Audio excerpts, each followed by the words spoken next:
Hi, and welcome to the South Bay Guitar Show, the show that's all about guitars and the people that play them. And for this special episode, which is our second season, we have Mr. Jerome Monson. Welcome. Oh, I'm pleased to meet you. Thanks for coming in. Well, thank you for having me, man. You want to give us a quick little sample of what we're going to hear some of? I got to push a switch here, but I think we can get something going here. Good.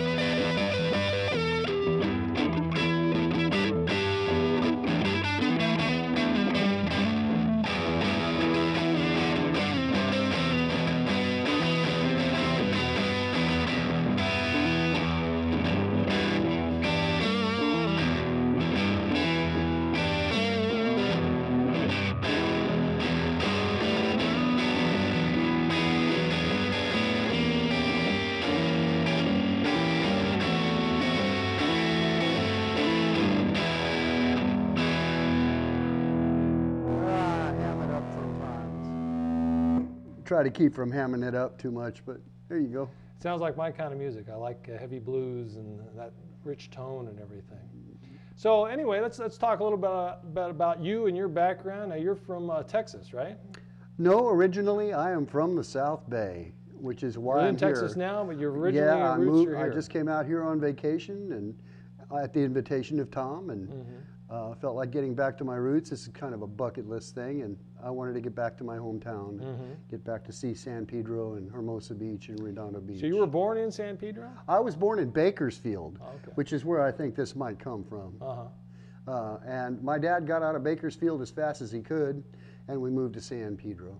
Okay. And how old were you when you left here? I mean, how long were you I left living here in 1976, so I was 18 when I finally had to hit it. Actually, maybe 19, so 77, right around there. Okay. And let's talk a little bit about your influence and stuff. So growing up and getting into the guitar and everything, who were you listening to? All right. Well, I've got to tell you a quick story about that. My mom dated jazz musicians. There was a lurid history behind that. But my grandparents took me in, and I went to a little restaurant out in San Pedro called Walker's Cafe. It used to be an old trolley stop. And it's been there forever. And my grandparents let me have a quarter, and I put it in the jukebox, and I heard Johnny Be Good. Okay, so Chuck Berry. That did it. Right in the beginning. That was right when it started. Yep. All right. 9 years old. And how old were you when you finally got your first guitar? Well, I got a toy guitar when I was 9, but I also played violin at Point Furman Elementary School. And then my dad got me a Thrifty drug and discount store. I don't know if people out here can remember Thrifties, but I got a Les Paul copy and an amplifier from there, and I saw Roy Clark play with a glass. So I started making noise with that Les Paul with a glass. In the slide fashion. And what happened was I ended up learning how to play slide as well. Wow. Yep. So you started basically on an electric guitar as opposed to a lot of people starting out on acoustic? Well, the toy I had was mainly acoustic. It had a suction cup amplifier, and I learned how to play Peter Gunn on it. So it actually had strings on the toy. Oh yeah. And an older member of my family said, "You're not supposed to play just on one string at a time." And I said, "Well, then why do we have all these dots?" So, yep. Yeah, it's a lot of tricks when you're young and starting out like that. Did you ever get lessons to get you off? I'm not bragging now. I had gotten into Jimi Hendrix, and when I moved to Redondo Beach proper, I was living in a foster home, and I started learning Voodoo Child. And combined with all the Chuck Berry licks and stuff I had learned, I went up to Gene Lee's guitar store in Manhattan, and I said, maybe I need some lessons. And I played better than the instructor, so I stopped. I did go to college in El Camino and study music there, though. Okay. Yeah, that takes us back. The old Gene Lee's place up there on Sepulveda. Yeah. Yeah, I remember Gene. Nice guy. Yeah. So now let's take a look at what you brought in here. You're holding a Strat. It looks like it's been, at least with new knobs and everything on your controls. Any other changes on that guitar? No, just the action was set, and if you look at the back of it, you can see it's only 3 strings, and I set the intonation and the balance of the vibrato arm myself. I put a spring underneath the arm so that it stays in place when I want to play with it. Okay. And the telly knobs are so that I can do volume swells with it. Right. You know. Easier grip. The electronics are all pretty stock and everything? Oh, absolutely. Just a plain Strat. Yep. And what year was this one? Oh, 2009. Okay. And I've probably been through about 20 of them, including 1963 that had a patent pending body on it. Oh. And I gave that to somebody who needed it. And it didn't play right for me. Of all the Strats I've been through, this is the one that has finally. And we were talking earlier, you have a few other Strats besides this? I do. I have an 81 that I put a Olympic Stratoblaster in and a DiMarzio preamp. Okay. And I have a Highway 1, a red one. I had a Mexican Strat, but I gave it to a friend of mine that I had reworked with Rio Grande pickups and that kind of stuff. And I've got a Taylor in the Strat fashion, SG2. Okay. Each plays different. Oh yeah, Each everyone has its makes own special. Yes, that Highway 1 Strat's really got a twang to it. Now, this being maple neck, are they all maple necks, or do you mix Yes, I started out on rosewood, and I found that I liked the slickness of the maple Yeah. better. Some players say there's a little more speed there to be found in some of the maple. Well, my hand would stick to the rosewood. Yeah. I've got a lot of acid in my skin, and it just basically ate away the neck. And so this is a little better for me. They wear a little better. Okay. Now this one here's got an ebony fretboard, and it seems to hold up to me better. And here we have a Gibson SG. You want to hold that up for a second and talk about it? I have a nickname for her, and I don't know if I should say it on television, but we call her the Grizzly Bee. And she's just an SG faded, but she's got a sound like no other. She's very powerful for what she is, and I keep her with me. Anything different you've done to this? I put speed knobs on it as opposed to having the witch hat knobs. Okay. And once again, it's so I can get my finger on it and do volume swells when I'm playing. Great. Okay, let's talk about what you're running here. I mean, you've got looks like a wah and then effect rack here and some other things. Well, my theory on all of this is that you play everything you've got as one instrument. In other words, the amplifier, the effects, and the stuff that goes along with the guitar all becomes part of the instrument. So I use this Marshall amp, and I have a Line 6 stomp box modeler, what it's called, and I basically utilize sometimes the chorus and sometimes the delay, and it's got some overdrive in it I like, and I don't like to have a lot of fuzz, if you will. What I like to do is to drive the amp hard. And so this works really fine. Try to get a little more like that natural distortion. Yes, absolutely, just to kind of push things a little bit. So you're running first into your wah. Yeah, absolutely. And that's what, a Dunlop Crybaby? Yes, it is. Okay. And then the Line 6 effects, and then that's a switch for the amp? That's a switch for the amp. It's a effects loop and channel, and I'm working through the effects loop right now. And this works for you?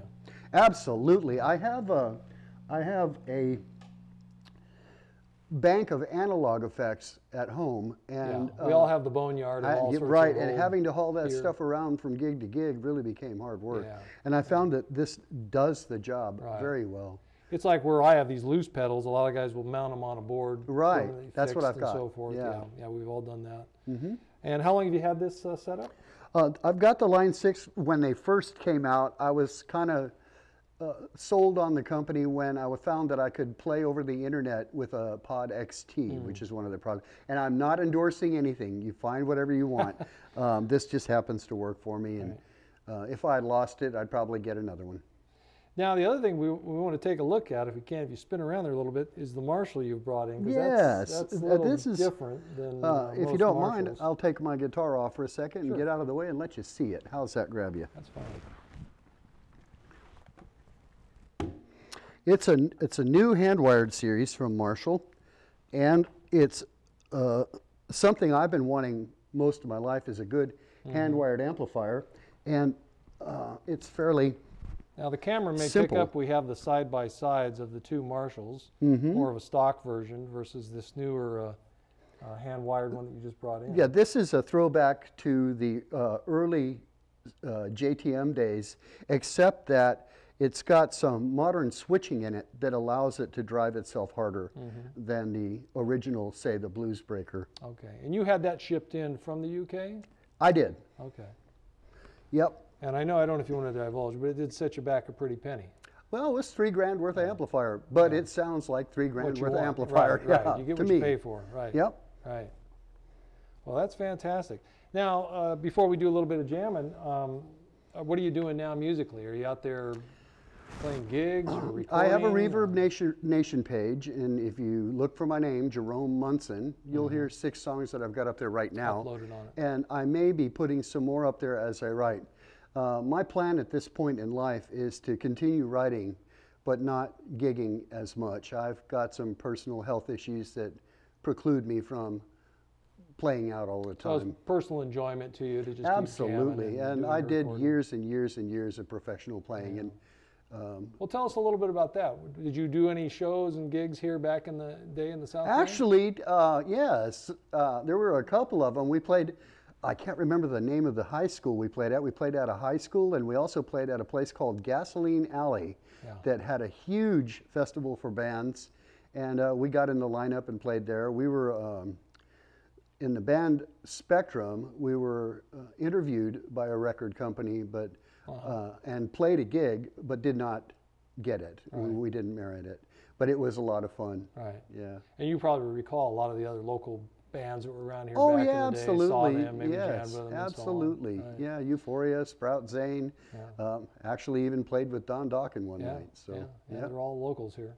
Yep. So when you left to go to Texas, and that was in the late 70s. No, no. Oh, many things happened between me and Texas. Oh, I see. I actually followed I ended up working after I got out of the Navy, which was in 1986. I ended up working in Desert Hot Springs in Palm Springs at a hospital. I'm a surgical tech by trade. Oh, I see. And it became time in about 1993, I wanted to study blues more. I've studied blues all my life, and most everybody that I know that heard me play in the desert, a band called We Be You, said that I sounded like I was from Louisiana. So I went there and lived there for 12 years and learned how to play Zydeco and Cajun, Great Creole. place to do it. Yeah, I wanted to find it from the fountainhead. I played on the Blue Highway. I played in Arkansas. I played in Maryland. I played in Pennsylvania. I've basically followed my guitar around the country. That's great. Now, when you were in Texas, though, were you, because that's, we know where you were saying from Austin, that's such a music scene. That was right after Have you done Louisiana. much over the years while you've been there? Oh yeah, absolutely. I played with several nice bands out there. I'd like to give a shout out to Jimmy Spencer and Rich Cross and Paul Prestridge and even Don Miracle. All people I've sat in with, played with, shared the stage with. I stayed pretty busy for quite a few years. That's the place to do it, yeah. It was, yep. Well, why don't we get into something then and hear this this one sing. And I know we were saying something maybe in A, like a little picking sort of faster shuffle or something. Oh, we could do a little boogie if you want. A little.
jump in and hang on. That's great.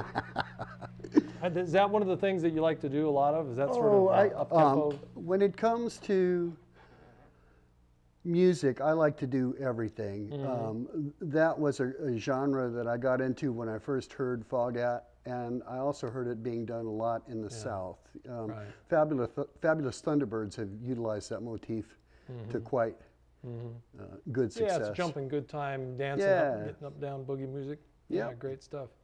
So that's your main forte is blues related or blues based. And so forth. I do a little psychedelic, psychedelic rock. I do well, as you know, we talked about some Jimi Hendrix and Trower and this and that. And yeah. Well, we should try a little Trower kind of thing we were talking about. Do you want to maybe just take it off on the C for the? Yeah, appreciate you calling out the key, my friend.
Getting that Robin tone you there. are a beautiful player, man. Well, thank you. Really enjoy it. I was liking the, it was like a univibe tone that was kicking in there on that one effect. Yeah. Very similar to the old classic univibe. It works well. It serves my needs, and it's transparent. It allows the amp to be heard. You know, it doesn't overwhelm the amp. I was also using a little distortion in there, kind of just to push it up about halfway through what we were doing. Yeah. Right. Yeah, that had that Robin Trower kind of sound in there. Mm-hmm. You want to try maybe a different blues? Slow it down just a hair? Do a little something in A, maybe Yeah, something. that sounds good. Okay. I'll just lay down some rhythm again for you and take off.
Hanging on there. All right. Yeah, you sound beautiful. Well, I really hey, like the way you play. You got a great sound yourself, great tone. Yeah. Stick around. We'll be back in just a minute with some more jams.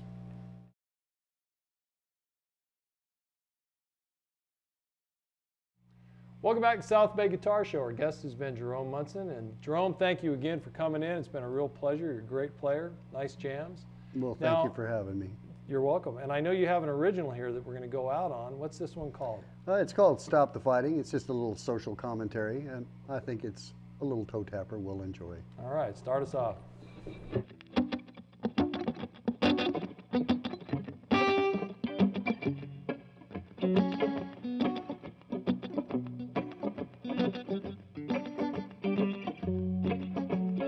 Every day, you know, I get the news. The newsman bring me these same old blues. They're telling us what we should do. We take from others and give to the fools. And they say we're fighting. Well, we're fighting in the name of the Lord. Yeah, they say we're fighting. Well, we're fighting in the name of the Lord. Yeah, they say we're fighting. Well, we're fighting in the name of the Lord. Yeah, they say we're fighting. Well, we're fighting in the name of the Lord. No, no.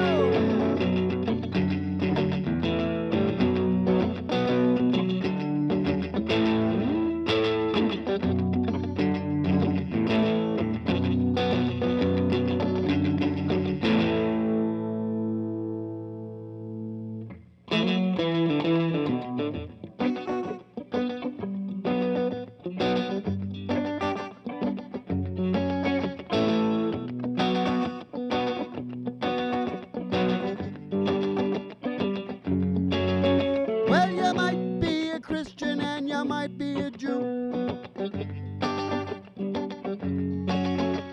You're worshiping Allah or who knows who. We continue killing in the name of these fools, yeah.